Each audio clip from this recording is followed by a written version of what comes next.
కోటి హనుమాన్ చాలీసా మన తిరుపతిలో ఇదిగో ఎదురుగా వెంకటేశ్వర స్వామి పాద సన్నిధిలో ఈ టీం వీళ్ళందరి పేర్లు నాకు తెలియకపోవచ్చు, కానీ అందులో శ్రీధర స్వామి గారి పేరు, ఇంకా కుట్రాలం స్వామి గారు,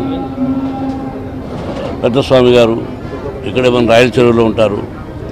ఇంకా చాలామంది మఠాధిపతులు, పీఠాధిపతులు, గొప్పవాడ సమక్షంలో హనుమాన్ చాలీసా మన తిరుపతి పట్టణంలో జరగడం అనేది మనందరికీ అదృష్టం. ఈరోజు నేనేం మాట్లాడినా అతిశయోక్తి అనుకుంటారు, కాదు. మనం ఈ మాత్రం భారతదేశంలో ధైర్యంగా మనం భరతమాత బిడ్డలం, భారతీయులం, హిందువులం అని చెప్పుకోవడానికి ఒక్క భారత ప్రధాని మోడీ గారు ఒక్కరే చాలు. ఆయన లేకపోతే ఈ పొజిషన్ ఉండేది కాదు.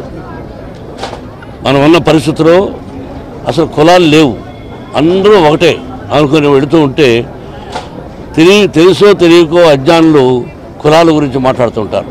కానీ మన భారత ప్రధాని ప్రతి ఒక్కరూ ఒకటే, మనకు కలిసి ఉండాలి అని చెప్పి ఇటువంటి ప్రోగ్రాములు, అక్కడ అయోధ్య అదొక చరిత్ర, ఆయన చేస్తున్నవి ఎన్నో ఉన్నాయి. అటువంటి భారత ప్రధాని మనకు ఎల్లప్పుడూ ఆయన 100 సంవత్సరాలు ఆయురారోగ్యంతో ఉండి ఎల్లప్పుడూ ఆయనే మనకు భారత ప్రధానిగా ఉండాలని నేను మనసా వాచా కోరుకుంటున్నాను. ఆయన భారత ప్రధాని కాకముందే నేను పార్క్ హయాత్ హోటల్ కలిసి మా కుటుంబం అంతా, సార్ మీరు భారత ప్రధాని కావాలని కోరుకుంటున్నాను అన్నాం. ఎందుకు అన్నాడు. అంటే దానికి ఎగ్జాంపుల్స్ కొన్ని చెప్పి ఇది సార్ అన్నాం. ఎస్ యూఆర్ కళాకార్, I appreciate, let us see by God grace అన్నారు. ఆయన ఆ విధంగా 2 సార్లు విజయాన్ని సాధించారు, మళ్ళీ విజయాన్ని సాధించబోతున్నారు.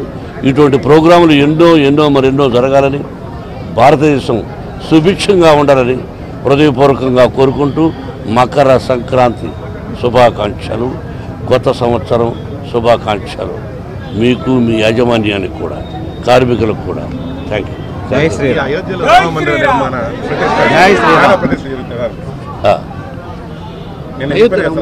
రామ మందిర అవును అది జరుగుతున్నాడు ఎలా అనిపిస్తుంది? నిన్న మాడారు కదా, సేమ్ అదే ఇక్కడ దానికి సంబంధించి కదా సార్, ఇక్కడ నుంచి వెళ్తారా? నాకు ఇన్విటేషన్ వచ్చింది, వెళతానా లేదా అని ఆలోచిస్తాను. నాకు ఇన్విటేషన్ ఎక్కడి నుంచి రావాలో అక్కడి నుంచి వచ్చింది, అది వెళదామా లేదా అని ఆలోచనలో ఉన్నాం. ఇదిగో పక్కన మా వినయ్ కుమార్ గారు ఉన్నారు, మా ఇన్స్టిట్యూషన్స్కు అన్ని బాధ్యతలు ఆయనే స్వీకరించారు.